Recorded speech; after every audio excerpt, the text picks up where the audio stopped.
څومره بې غیرته پښتنې سته، څومره بې شرم بې حیا پښتانه ځوانان سته، کور والا نیلام کړې ده. لعنت لعنت لعنت او پر تا دې توپ وي. کور والا دې دپاره ده، دا ستا عزت نه دی، دا ستا حیا نه ده، دا ستا احترام نه دی، او بیا ته څنګه داسې کوې؟ حضرت علي کرم الله وجهه فرمایي وایي تاسو شرم نه لرئ چې خپله کور والا بازار له راباسئ؟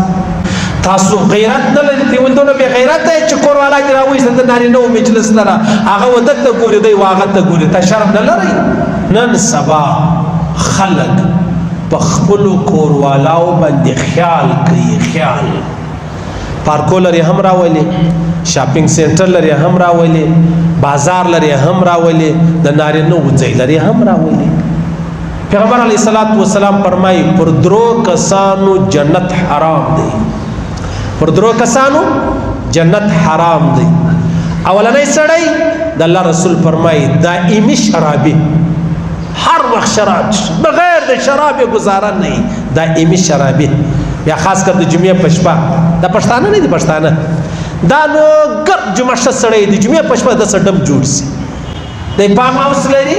چا ډوډۍ ورته کړې ده، بانډار یې جوړ کړی دی، بس دغه شپه دی ووایي ووایي ووایي، بیا هلته مردار سي، بیا د ماپښین لمانځه بعد راپورته سي، د هلته 2 رکعته لمونځ وکړي. د جمعې په شپه به د دوی په سینماو کې نوي فلمان لګېږي، او د جمعې په شپه به دا ښه صوفیجان، دا ښه بزرګ چې ګرد هفته یې ښه په بزرګي تېره کړې ده، هغه به تر سهاره ډمتوب چې دی هغه کوي،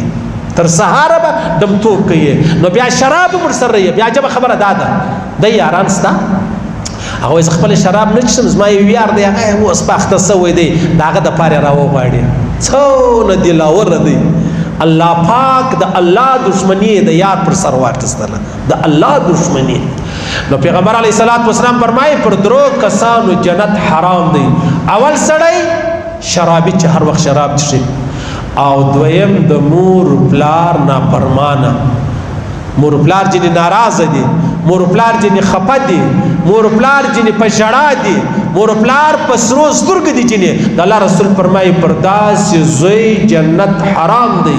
پر داسې لور جنت حرام دی. اوس دغه زوی که ملا دی، که تبلیغي دی، که حاجت دی، که حافظ دی، که قاری دی، که مجاهد دی، که هر څوک چې د الله رسول فرمایي چې بابا او ادې له چا زیر یې، پر هغه د جنت حرام دی، جنت حرام دی. او دریم سړی د الله رسول فرمایي دوس سړی، پر دوس باندې جنت حرام دی. صحابه پوښتنه وکړه ول یا رسول الله دا دوس څه معنا؟ دوس څه معنا؟ د الله رسول فرمایي لا یقر اهله الخبث، هغه سړی دی چې په کور والا خانه بدی، هغه سړی دی چې په خور خانه بدی، هغه سړی دی چې په لور خانه بدی. د الله رسول فرمایي دا پر داسې د اوس باندې بیا د دې ډیره معافي، جنت چې دی هغه حرام دی، جنت حرام دی. تاسو وګورئ عزیزان، دا اوس جدیده زمانه سوه، نوې خبرې سولې. دا ټیک ټاکران راواخله، یو الک دی بله بچی ده، د چا خور د چا لور به یې دا ودونه سره وکړي، ودونه سره وکړي، بیا په بازارو په پارکو کې داسې ویډیوې جوړوي لکه په خپله کمره کې چې د ده د دپاره جایزه وله. پوښتنه وکړه ولې؟ وایي زما کور والا ده. ښه چې ستا کور والا ده نو معنا دغه ده، دا لکه یو سړی چې په بازار کې ګرځي بې لباسه بې کپړو، څوک پوښتنه چې وکړي ولې؟ هغه وایي زما خپله شرمګاه ده، زما بدن دی، زه پوهېږم، کار مې پوهېږي. دلته دا سړی څومره بې غیرته دی، د الله رسول و دې ته د اوس ویلی دی، پر دې باندې جنت حرام کړی دی، جنت پر حرام دی. د 2 روپۍ دپاره، د 2 پالورانو د زیاتوب دپاره بیا دی څه چم کوي، بیا خپله کور والا نیلام کړي. 100 روپۍ په بټوه کې پټې کړي دي، دا ګړۍ چې د هغه هر ځای خیال ورباندې کوي، دا ګوت کې هر ځای خیال ورباندې کوي، پر موبایل هر ځای خیال کوي چې راسه ورک نه سي. او دومره بې وقوفه دی چې تر ملغلرې هم، تر سونې هم، تر یاقوت هم، تر زمرد هم دا کور والا ډیره محترمه ده، هغه یې ښکاره کړله، هغه یې لڅه کړله، او بیا څه کوي؟ وایي زما کور والا ده. نو ستا کور والا دې دپاره ده. یو ورځ حضرت عمر فاروق رضی الله تعالی یو سړی ولیدی چې ویل دی بیا د یو ښځې سره په بازار کې خبرې کولې، راویې غوښتې، چې راویې غوښتې ورته ویل خیر دی په بازار کې خبرې کوي د زنانې سره، هغه زما کور والا ده.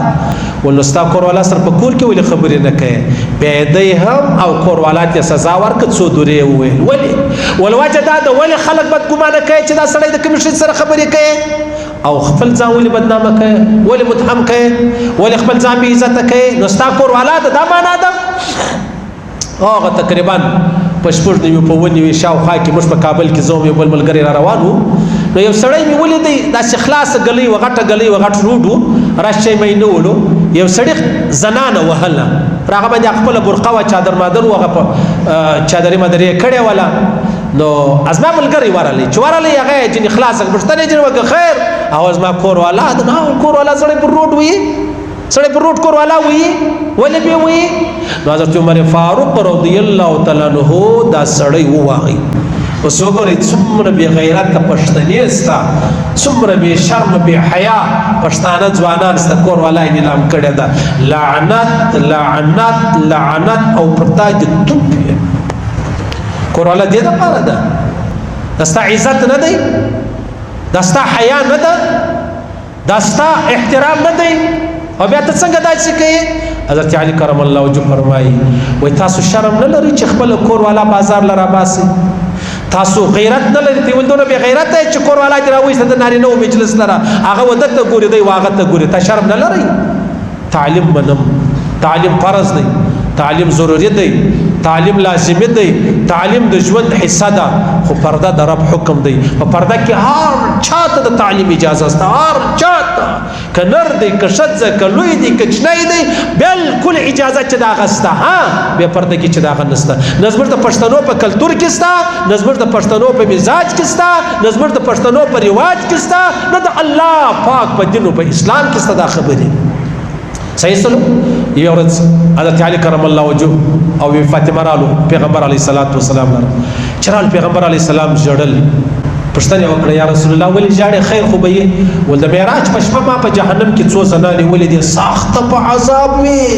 یوه زنانه مې ولیدله چې هغه د سر پر ویښتانو د اور په اور کې راځړېدله بیا مې بله زنانه ولیدله چې هغه پر دا سینه باندې تړلې وه په اور کې راځړېدله بیا مې بله زنانه ولیده چې هغه لړمان هغه ماران پر راټول سوي وو دا یې خوړله او پر دې مطلب هغه زهر چې دي هغه یې ورباندې پاشل وی فاطمه پښتنه جن وکړه ول یا رسول الله دا ولي ویل هغه اولنۍ زنانه چې پر بیرستانو راځړېدل هغه وجه دا و چې دې بخپل سر نه پټوي چې د باندې براوتل دا دویمه چې کومه و پر سینه راځړېدل د الله رسول ته وایي فاطمه هغه زنانه و چې خاوند پر کور نو پرې دای سړی به د خاوند بسترې لر راوستي پرې دای سړی ډېر خبرې دی هغه کوم نه غیرتمند څخه خورا خواب دی ها مولوی صاحب هم ډېرې سختې خبرې کوي راسه د مولوی صاحب سره 15 منټه کښېنه پته به درته ولګېږي او دا بله زنانه چې دا کله دا لړمانو ماران پر راټولو هغه وجه دا وه چې کومه زنانه بغیر د غسله به ګرځېدله بغیر د غسله دا به ګرځې په بازار او په کور کې وایي ما ولیدله چې دې ښځې مارانو لړمانو باندې راټولو او دا ښځه چې د هغه یې چیچله او هغه یې خوړله نو لهذا خبره دا د عزیزانو چې هر سړی به خپله کور والا په احترام کې ساتي په قدر کې ساتي په عزت کې ساتي او کې نه ساتي دا د وس دی کې نه ساتي پر دې جنت حرام دی کې نه ساتي دا د کافرانو شعار دی یو سړی به خامخا د خپل ځان لڅوي خامخا به کور والا لڅوي الله دې وساتي الله دې وساتي